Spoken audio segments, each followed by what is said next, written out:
Voting शुरू होने से पहले चुनावी रणनीतिकार प्रशांत किशोर ने राहुल गांधी को आगे के लिए सुझाव दिया है। कई राजनीतिक पार्टी के लिए चुनाव प्रबंधन कर चुके पीके ने कहा कि अगर कांग्रेस को लोकसभा चुनाव में उम्मीद के मुताबिक परिणाम नहीं मिलते हैं तो राहुल गांधी को अपने कदम पीछे खींचने पर विचार करना चाहिए। दरअसल यह सवाल पिछले 10 साल से पूछे जा रहे हैं। भाजपा को इसे संसद से लेकर चुनावी रैलियों में खूब उछालती हुई नजर आती है। एक ही परिवार, माँ बेटी जैसे बातें कहते हुए भाजपा के नेता सोनिया और राहुल पर हमले करते रहते हैं। अब पीके ने कहा है कि 10 साल में अच्छे नतीजे नहीं मिलने के बावजूद राहुल गांधी ना तो रास्ते से हट रहे हैं और ना ही किसी और को आगे आने दे रहे हैं। पीके का यह सुझाव इसलिए भी अहम हो जाता है क्योंकि केंद्र में मोदी सरकार बनने के बाद कई दिग्गज कांग्रेसियों ने पार्टी छोड़कर भाजपा का दामन थाम लिया। जाते जाते वे कांग्रेस नेतृत्व पर आरोप लगाते गए। उसमें एक बड़ा आरोप पावर सेंटर को लेकर रहा। वहीं भाजपा के आरोप पर इतर एक आम धारणा यही बनी हुई है कि मल्लिकार्जुन खड़गे सिर्फ कहने के लिए अध्यक्ष हैं।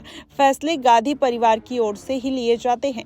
पीके ने कहा कि उन्होंने कांग्रेस को फिर से मजबूत करने के लिए एक योजना तैयार की थी, लेकिन उनकी रणनीति को लागू करने पर उनके और कांग्रेस के नेतृत्व के बीच मतभेदों के चलते वह अलग हो गए। वहीं तत्कालीन प्रधानमंत्री राजीव गांधी की हत्या के बाद सोनिया गांधी के राजनीति से दूर रहने और 1991 में पीवी नरसिम्हा राव के कार्यभार संभालने को याद करते हुए पीके ने कहा कि जब आप एक ही काम पिछले 10 साल से कर रहे हैं और आपको सफलता नहीं मिल रही तो एक ब्रेक लेने में कोई बुराई नहीं है। प्रशांत किशोर ने दो टूक कहा कि आपको चाहिए कि 5 साल तक यह जिम्मेदारी किसी और को सौंप दे। आपकी मां ने ऐसा किया। उन्होंने कहा कि दुनिया भर में अच्छे नेताओं की एक प्रमुख विशेषता यह होती है कि वे जानते हैं कि उनमें क्या कमी है और वे सक्रिय रूप से उन कमियों को दूर करने के लिए तत्पर रहते हैं। किशोर ने कहा कि लेकिन राहुल गांधी को ऐसा लगता है कि वह सब कुछ जानते हैं। अगर ऐसा लगता है, आपको मदद करने की आवश्यकता नहीं है, ना तो कोई आपकी मदद कर सकता है। उन्हें लगता है कि वह सही है और सब जानते हैं और सब मानते हैं कि उन्हें ऐसे व्यक्ति की जरूरत है जो उनकी सोच को मूर्त रूप दे सके।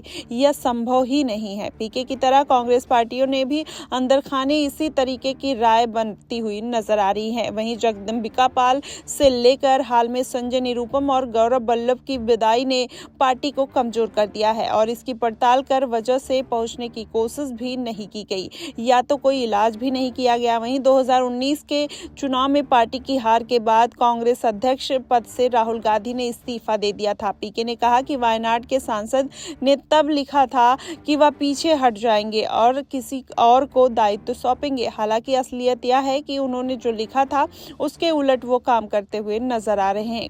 उन्होंने कहा कि कांग्रेस के कई नेता निजी तौर पर स्वीकार करेंगे कि वे पार्टी में कोई भी निर्णय नहीं ले सकते, यहां तक कि गठबंधन सहयोगियों के साथ एक भी सीट या सीट साझा करने के बारे में तब तक कोई फैसला नहीं ले सकते जब तक इन्हें राहुल गांधी से मंजूरी नहीं मिल जाती। उन्होंने कहा कि कांग्रेस नेताओं का एक तबका ये भी कहता है कि स्थिति वास्तव में विपरीत है और राहुल गांधी का फैसला वो लेना नहीं चाहते, लेकिन वो जो चाहते हैं वो करना पड़ता है। कि राहुल गांधी किशोर ने यह भी कहा कि राहुल गांधी इस बात पर अड़े नहीं रहना चाहिए उनको कि बार बार उम्मीद के मुताबिक परिणाम नहीं मिलने के बावजूद वह पार्टी के लिए उपयोगी साबित होंगे।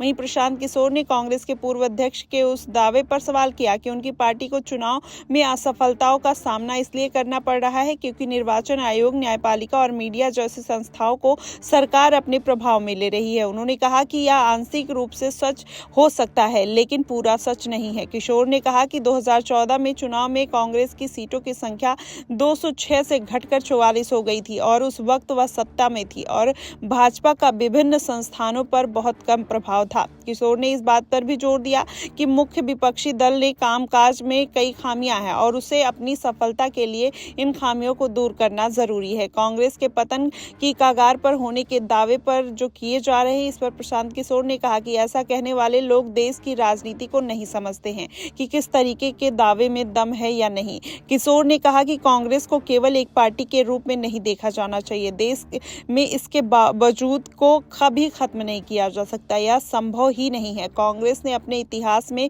कई बार खुद को उभारा है। उन्होंने कहा कि आखिर बार तब ऐसा हुआ था जब सोनिया गांधी ने दायित्व संभाला था और 2004 के चुनाव में कांग्रेस ने सत्ता में वापसी की थी। अब सवाल यह है कि क्या लोकसभा चुनाव के नतीजे आने के बाद राहुल गांधी पीके की सलाह के बारे में सोचते हुए नजर आएंगे या फिर नहीं।